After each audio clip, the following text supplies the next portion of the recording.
you first arrived at the monastery, it's like, I'm wondering, was there a moment where you realized what you'd done, that suddenly you're in robes, you're off the grid, and was it initially, I guess there was an excitement, or was there a moment where it was like, wow, my life is just, it's completely different? What was that transition? What was that process like?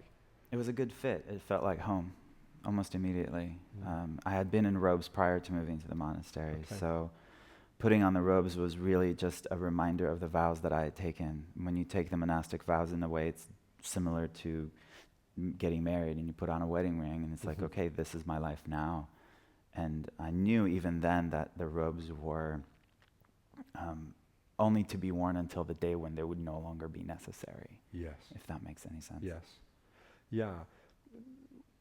As you were in that chapter of your life where you were in robes, you were in the monastery, can you say something about the effect that had on your own practice to really go much deeper within without all of those distractions? What happened for you in your own process? Interestingly enough, moving into a monastery which you would think would be very rigid and very hardcore, my own practice has actually been very rigid, and I haven't been very gentle with myself at all. The pendulum just swung from one extreme to the other.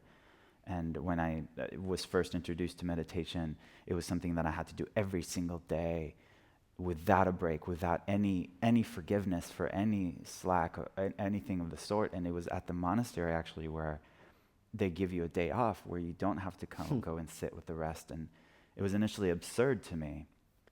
And the practice leader asked me, what do you think would happen if you miss a day? And it was an invitation to look at how attached I was to non-attachment, so to speak. Yeah. And letting go had been the first of many letting goes that's been really liberating. Yes.